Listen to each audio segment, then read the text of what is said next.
आए हैं खाली। और मैं आज तो आपको बहुत ईमानदारी से और 12 साल के तजुर्बे का निचोड़ निकाल के बता सकता हूं कि इस दुनिया में असंभव नाम का कोई शब्द होता ही नहीं है। इंसान कभी भी चंद्रमा पर नहीं पहुंच सकता। पृथ्वी विज्ञान की अधिकतम सीमा है। डॉक्टर ली दी फॉरेस्ट मशहूर वैज्ञानिक हुए, बहुत बड़े साइंटिस्ट हुए। एक स्टेटमेंट इन्होंने पास किया 1955 के अंदर, 1955 ही पास द स्टेटमेंट कि इंसान कभी भी चंद्रमा पर नहीं पहुंच पाएगा। It is impossible for a human being to cross Indian globe, earth globe. और पृथ्वी विज्ञान की अधिकतम सीमा है, लेकिन किसी बहरे ने इस बात सुना नहीं। और पहुंच गया एक आदमी अपना बस्ता उठा के, जिसका नाम था इन 1969। और उसके बाद तो स्पेस जर्नी ऐसी हो गई जैसे आप और मैं अभी पतिया और बैंकॉक चले जाते हैं। लॉर्ड केल्विन बहुत बड़े साइंटिस्ट हुए। उनका स्टेटमेंट आया कि सिर्फ पक्षी उड़ान भर सकते हैं, हवा से भारी मशीन का उड़ान भरना असंभव है। इट इज इम्पॉसिबल कि हवा से कुछ भी भारा हो और वो उड़ सके, क्योंकि ग्रेविटी उसको गिरा देगा। लेकिन तमाचा मारा इन लोगों ने, तमाचा मारा और लिख के दिया कि हमने साइकिल के स्पेयर पार्ट से इंसानों को पक्षी बना दिया। साइकिल के स्पेयर पार्ट से इंसानों को पक्षी बना दिया। 16 साल लगे राइट ब्रदर्स को जहाज का निर्माण करने में, लेकिन इन लोगों ने उसकी बात नहीं सुनी कि जो कहते थे कि वायु का सिद्धांत तुम्हारे विपरीत है। यह बात भंवरे को कही जाती थी कि भंवरा वायु के सिद्धांत के कारण कभी जीवन मोड़ नहीं सकता, क्योंकि उसके पंख उसके शरीर से हल्के रहते हैं। लेकिन भंवरा साला किसी स्कूल में गया नहीं आज तक। माई doctor told me I will never walk again. मेरे डॉक्टर ने मुझे कहा कि तुम कभी चल नहीं सकोगी। My doctor told me you will never walk again. My mother told me I would, and I believed my mother rather than doctor. Wilma Rudolph एक ऐसी एथलीट हुई जिनको पोलियो था। पोलियो था जिनको डॉक्टर ने कहा तू चल नहीं सकती, मां ने कहा तू चल सकती है। उसने कहा मैंने डॉक्टर की बात नहीं मानी, मैंने अपनी मां की बात मानी। 3 ओलंपिक गोल्ड मेडल जीती है लड़की, 3 ओलंपिक गोल्ड मेडल, जिसको डॉक्टर कह रहा है कि तू चल।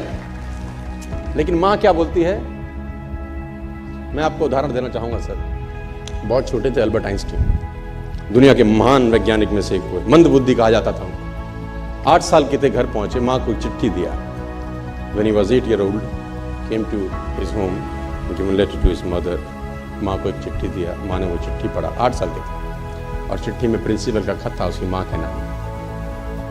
प्रिंसिपल ने ये लिख के भेजा कि आपका बच्चा विलक्षण प्रतिभा का धनी है, ग्रेट पावर है इसके अंदर, क्योंकि बहुत बड़े साइंटिस्ट बने, बड़े हो गए। मंदबुद्धि बचपन में समझा जाता था। आपका बच्चा विलक्षण प्रतिभा का धनी है, इसके अंदर असीम संभावनाएं हैं। तो हमारा स्कूल, हमारी मैनेजमेंट, हमारी फैकल्टी, हमारा टीचर इस लायक नहीं है कि हम आपके बच्चे को अच्छी शिक्षा दे सकें। तो it's better for you to take care of your son. आप अपने बच्चों को अपने घर में पढ़ाइए। हम लायक नहीं है कि आपके बच्चे को पढ़ा सके। और उसकी मां ने पढ़ते पढ़ते आंखों में आंसू ले आई और उसने बच्चे को कहा कल से तू स्कूल नहीं जाएगा, मैं तेरी परवरिश घर पे करूंगी, क्योंकि तेरा टीचर तुझे इस लायक नहीं समझता। मतलब वो अपने आप को इस लायक नहीं समझते। बच्चा खुश हुआ, मोटिवेट हो गया और लग गया। उसकी मां का निधन हो गया। वो अल्बर्ट आइंस्टीन बहुत बड़े साइंटिस्ट हो गए। अल्बर्ट आइंस्टीन जब बहुत बड़े साइंटिस्ट हुए तो मकान शिफ्ट कर रहे थे अपना, और जीवन का सच्ची घटना वो अपनी ऑटोबायोग्राफी में लिखते हैं कि जब मैं मकान शिफ्ट कर रहा था तो एक ड्रॉस के अंदर मुझे वो व्हाइट कलर का पेपर फोल्डेड अवस्था में मिला। मुझे समझ नहीं था कि क्या है। मैंने उसको फोल्डिंग अवस्था से मिट्टी को हटा के जब खोला तो वो उस टीचर का लेटर था जो बहुत साल पहले टीचर ने मेरे हाथ में दिया था और मैंने अपनी मां के हाथ में रखा था। अब वो बड़ी उत्सुकता के साथ उस खत को पढ़ने लगे। जैसे उन्होंने खत पढ़ना शुरू किया और वो जार जार होकर रोए। उसमें लिखा था कि तुम्हारा बच्चा मंदबुद्धि है, ये हमारे स्कूल के लायक नहीं है, इसको आज के बाद हमारे स्कूल में मत भेजना, इसकी परवरिश खुद किया। मां ने उल्टा पढ़ा, मां ने उल्टा पढ़ा कि नहीं, ऐसा नहीं है, तू सब कुछ कर सकता है, तेरे हाथ पास पावर है, तेरे में प्रतिभा है, यू कैन डू वंडर्स। दोस्तों, इस दुनिया में किसी की बात मत सुनना।